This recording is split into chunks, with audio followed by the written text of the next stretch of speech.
It's like you need a new mission. You need a personal mission, you need a family mission, you need a community mission. And if you start breaking each of those areas of your life down as a mission, then you know how to proceed. It's those become the goals, but then that becomes what you're invested in. It's like Colonel Mann talks a lot about that too, is a ritual and regiment. And one of the groups that I'm also involved with him is two separate groups. One of them is the Hero's Journey, which is veteran storytelling. And then the other one's Spartan Rising, where Scott, it's a leadership group, and Scott teaches a lot of what he still teaches young Green Berets who are graduating.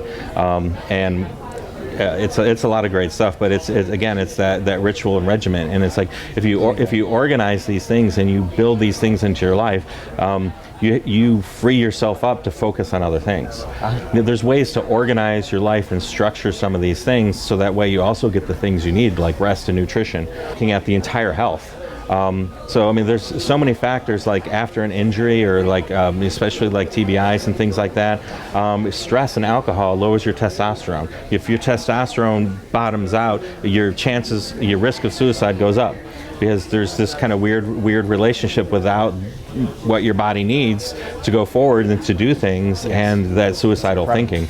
Some of the stuff that we're learning about the gut and the gut health, about basically. I'm oversimplifying it, but Alzheimer's has something to do with the gut.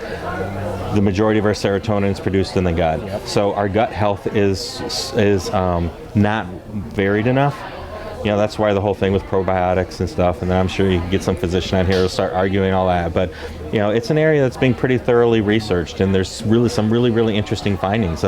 If you think in terms of having a gut feeling, vagus nerve. Yeah, exactly. It's like it's tied in together, but we're also learning too, it's also tied in for the immune system.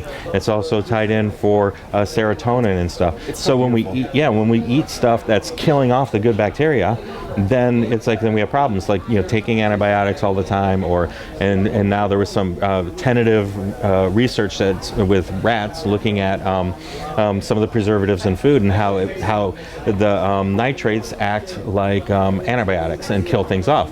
So if you're eating a bunch of lunch meat and beef jerky, it's like your gut health probably sucks. And usually people were able to tolerate stuff for a long period of time, especially when you've been through some difficult and intense stuff. And so we just tolerate this stuff until it's just intolerable. And then at that point, it's like our typical medications are. It's like, oh, let's reduce this, let's reduce that, or let's take this thing out that you probably don't need. But they're not thinking about how the body works as a whole system.